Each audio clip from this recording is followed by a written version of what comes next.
Elementar, Watson. O Novo Testamento tem 4 livros chamados Evangelhos, a Mateus, Marcos, Lucas e João.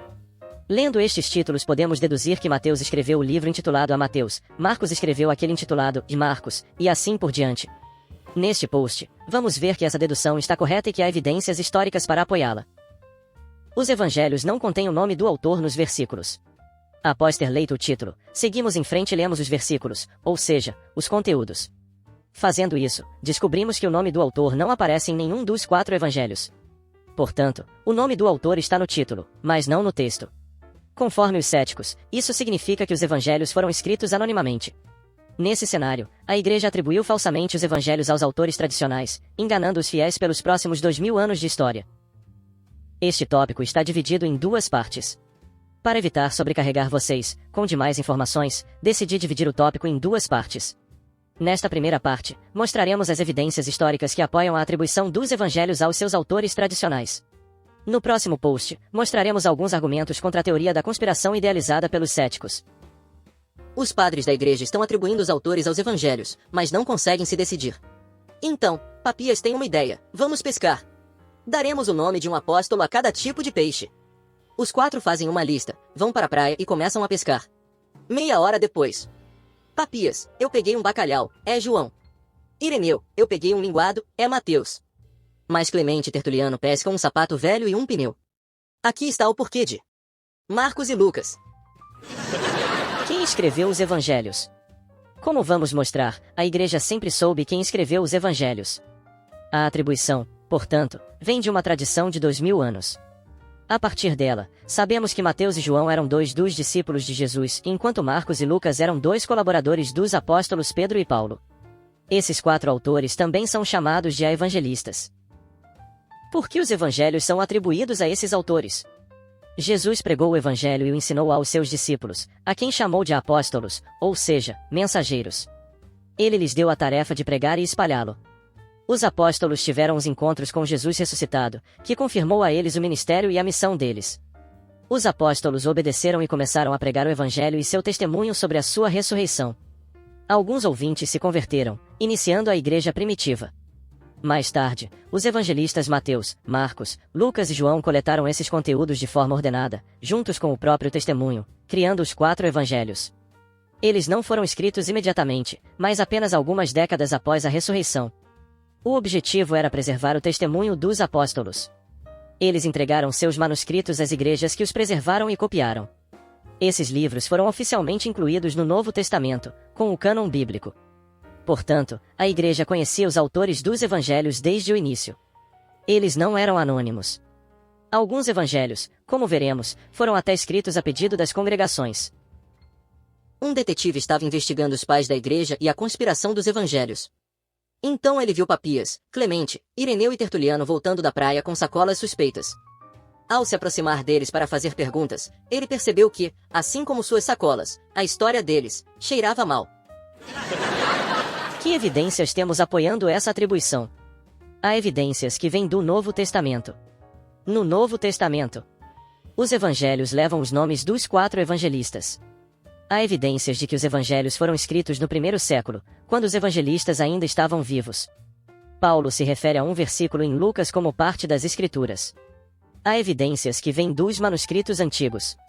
O fragmento muratoriano, 170 d.C., confirma a existência de 4 evangelhos, e Lucas e João como os autores dos últimos 2. O Codex Sinaiticus, século IV, contém os 4 evangelhos atribuídos aos evangelistas. Há evidências que vêm dos padres da igreja. Vários autores antigos, chamados a padres da igreja, confirmam unanimemente os 4 autores. Os padres da igreja viveram historicamente muito perto dos evangelistas. Eles escreveram independentemente de diferentes localizações geográficas. Eles fornecem as mesmas informações básicas, cada um com detalhes diferentes.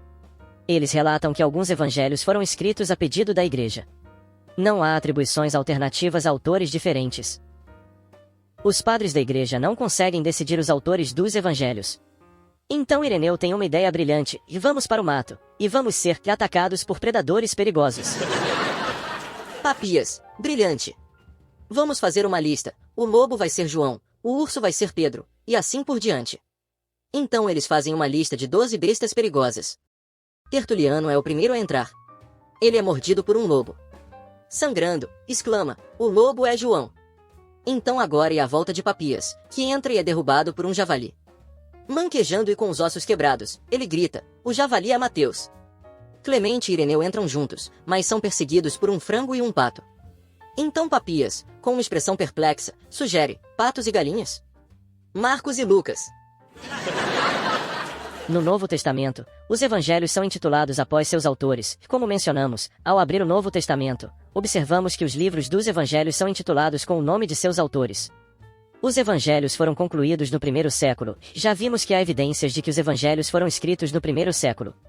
Nesse período, os 4 evangelistas ainda estavam vivos e faziam parte da liderança da igreja primitiva. Paulo cita os evangelhos como escritura, e em 1 Timóteo 5,18, Paulo se refere às escrituras e faz 2 citações, uma de Deuteronômio e outra de Lucas, Lucas 10:7. As epístolas de Paulo são datadas pelos historiadores, com confiança, ao primeiro século. Isso significa que, no primeiro século, esse evangelho já existia e era considerado parte das escrituras pela igreja, assim como o Antigo Testamento. Podemos deduzir isso porque Paulo cita ambos os versículos sabendo que a igreja estava familiarizada com eles.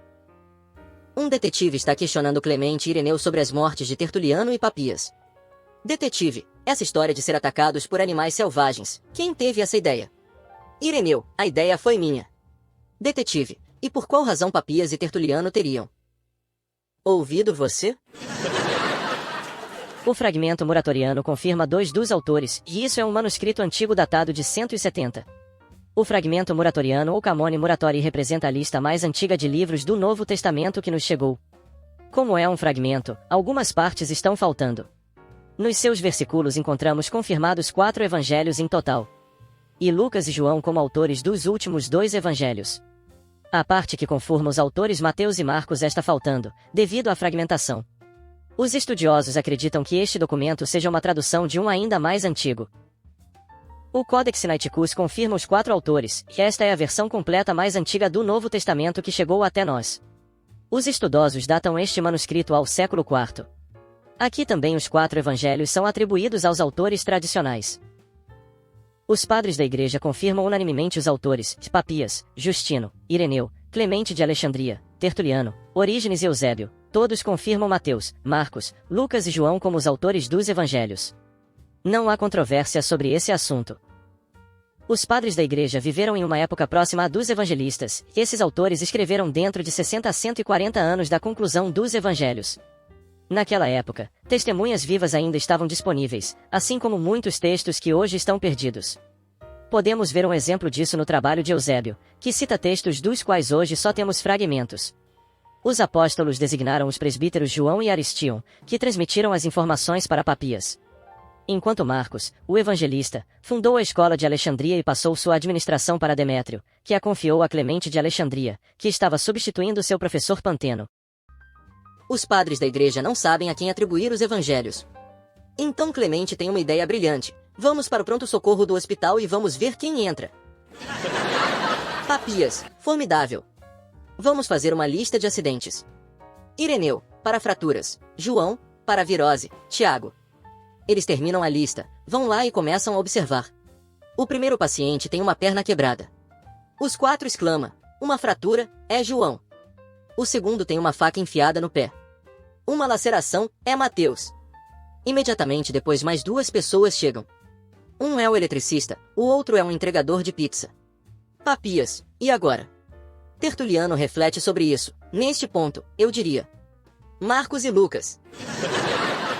Os padres da igreja escrevem de localidades diferentes, que autores como Ireneu, Papias, Clemente e Tertuliano, no segundo século, confirmam os autores dos evangelhos, escrevendo de localidades diferentes do mundo antigo. Podemos considerá-los como fontes completamente independentes. De fato, Ireneu nasceu por volta de 130, na mesma década em que Papias morreu. Clemente estudou na escola de Alexandria, enquanto Tertuliano em Cartago.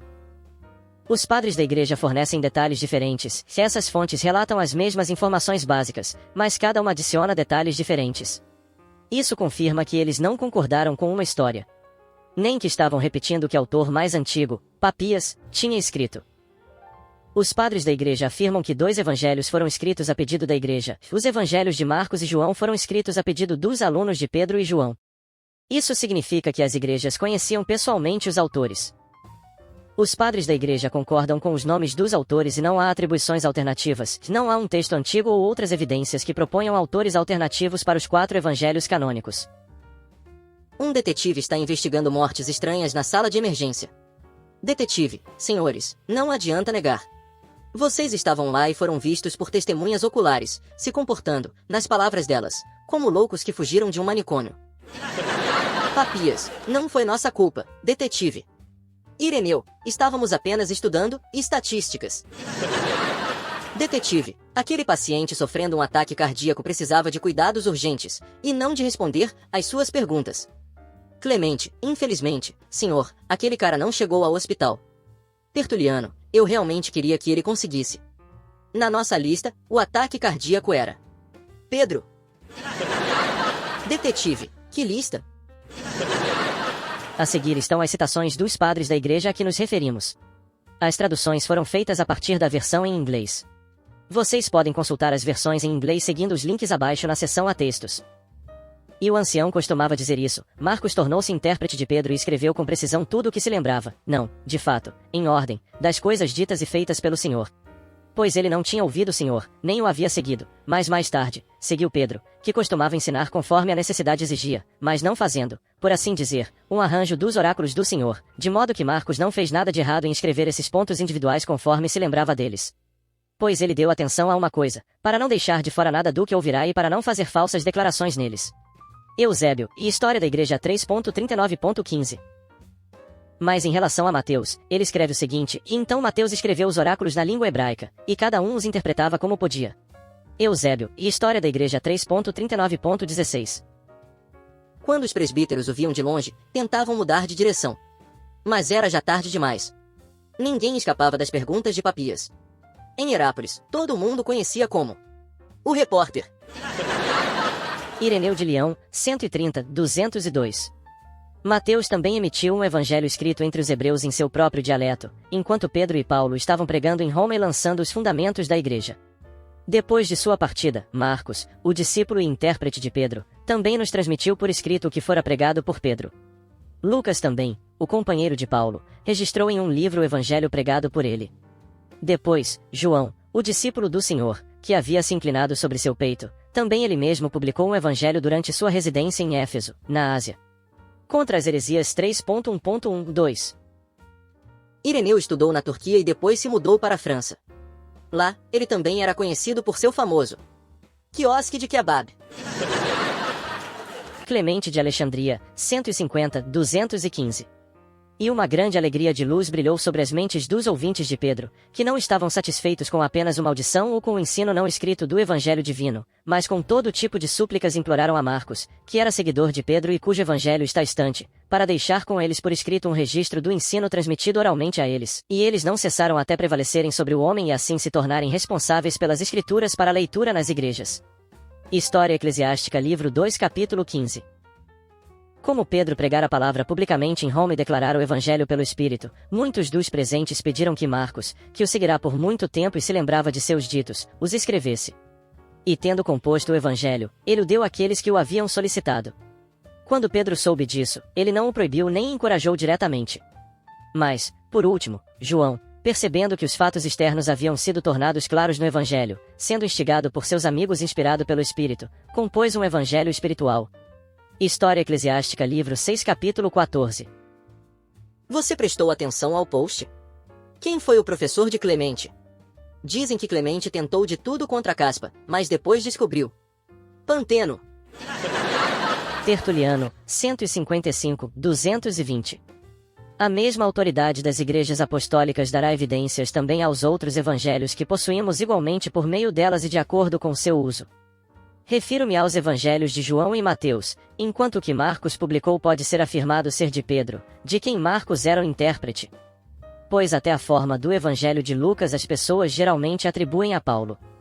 E pode muito bem parecer que as obras que os discípulos publicam pertencem a seus mestres. Contra Marcion 4.5. Estabelecemos como nossa primeira posição que o testamento evangélico tem os apóstolos como autores, a quem o próprio Senhor atribuiu este ofício de publicar o evangelho. Dos apóstolos, portanto, João e Mateus primeiro nos inspiram fé, enquanto de homens apostólicos, Lucas e Marcos a renovam depois. Todos começam com os mesmos princípios da fé, no que diz respeito ao único Deus Criador e ao seu Cristo, como ele nasceu da Virgem e veio para cumprir a lei e os profetas. Contra Marcion 4.2. Para pagar pelos seus estudos na Itália, Tertuliano trabalhou como chefe em um restaurante em Roma. Todos o chamavam de Tortellini. Orígenes, 185, 253. No seu primeiro livro sobre o Evangelho de Mateus, mantendo o cânon da Igreja, ele testemunha que conhece apenas 4 evangelhos, escrevendo da seguinte forma, que entre os 4 evangelhos, que são os únicos indiscutíveis na Igreja de Deus sob o céu, aprendi pela tradição que o primeiro foi escrito por Mateus, que era antes um publicano, mas depois um apóstolo de Jesus Cristo, e foi preparado para os convertidos do judaísmo e publicado na língua hebraica. O segundo é de Marcos, que o compôs segundo as instruções de Pedro, que em sua epístola católica o reconhece como filho, dizendo, e a igreja que está em Babilônia, escolhida juntamente convosco, saúda-vos, e assim também faz Marco, meu filho. 1 Pedro 5:13. E o terceiro é de Lucas, o evangelho recomendado por Paulo, e composto para os convertidos gentios. Por último, o de João. Comentário sobre Mateus 1. História Eclesiástica livro 6, capítulo 25. Para entender a história da igreja, precisamos voltar ao Orígenes. O fragmento muratoriano, 170. O terceiro livro do Evangelho, o de acordo com Lucas, o conhecido médico Lucas escreveu em seu próprio nome em ordem após a ascensão de Cristo, e quando Paulo o associou consigo mesmo como alguém estudioso do correto. Nem ele próprio viu o Senhor na carne, e ele, conforme conseguia, começou sua narrativa com o nascimento de João. O quarto evangelho é o de João, um dos discípulos. Quando seus companheiros discípulos e bispos lhe pediram, ele disse, agora jejuai comigo pelo espaço de 3 dias, e vamos relatar um ao outro o que for revelado a cada um de nós. Na mesma noite foi revelado a André, um dos apóstolos, que João deveria narrar todas as coisas em seu próprio nome, conforme elas lhe viessem à mente. E, portanto, embora diferentes pontos sejam ensinados em vários livros dos evangelhos, não há diferença quanto à fé dos crentes, visto que em todos eles todas as coisas são relatadas sob um único Espírito imperial, que diz respeito ao nascimento do Senhor, sua paixão, sua ressurreição, sua conversa com seus discípulos e sua dupla vinda, a primeira na humilhação da rejeição, que agora já passou, e a segunda na glória do poder real, que ainda está no futuro. Que maravilha é, então, que João traga essas várias coisas tão constantemente também em suas epístolas, dizendo em sua própria pessoa, o que vimos com nossos olhos, e ouvimos com nossos ouvidos, e nossas mãos manusearam, isso escrevemos. Pois assim ele se declara não apenas a testemunha ocular, mas também o ouvinte, e além disso, o historiador de todos os fatos maravilhosos concernentes ao Senhor em sua ordem. Ó fragmento muratoriano, de 2-6. O PC do museu teve um problema. Assim que o técnico viu, ele disse que precisava de uma desfragmentação muratoriana. Justino Mártir, 165. Pois os apóstolos, nos escritos compostos por eles, que são chamados evangelhos, nos entregaram assim o que lhes foi ordenado, segue-se a instituição da ceia do Senhor, 1 Apologia 66, no dia chamado domingo. Todos os que vivem nas cidades ou no campo se reúnem em um só lugar, e os escritos dos apóstolos ou os escritos dos profetas são lidos enquanto o tempo permitir, e então, quando o leitor para, o presidente instrui verbalmente e exorta a imitação dessas boas coisas. 1 Apologia 67. Justino estudou filosofia. Uma vez, o professor deu a ele uma nota ruim. Então, um de seus colegas de classe disse, não é justo, Justino. Sabemos que os evangelhos foram escritos no primeiro século. Todas as fontes antigas confirmam que foram os 4 evangelistas que os escreveram. Em alguns casos, foi a própria igreja que solicitou a alguns desses autores que os escrevessem. A ideia de que obras anônimas foram atribuídas aos evangelistas pelos pais da igreja é infundada. Na verdade, esses autores são da geração após os apóstolos e escrevem de diferentes locais, confirmando as mesmas informações básicas, mas adicionando detalhes diferentes. No próximo post, veremos argumentos adicionais que tornam essa teoria da conspiração ainda mais absurda. O detetive chamou todos para a biblioteca e trancou as portas. Então, perguntou-lhes, quem são vocês? Papias respondeu, você não nos conhece? Somos os padres da igreja. Detetive, veja, senhor Papias, você nasceu em 60 depois de Cristo, enquanto Ireneu nasceu em 130. Clemente e Tertuliano nasceram por volta de 150. Então, se os mais jovens tinham 20 anos, você teria pelo menos 100. Você pode me dizer em que ano estamos e quantos anos cada um de vocês tem? Os 4 perceberam a verdade e se desmaterializaram. Caso resolvido. O paradoxo temporal foi porque aquela conspiração era tão paradoxal. Obrigado pela atenção. E nos vemos no próximo post. saveblog.com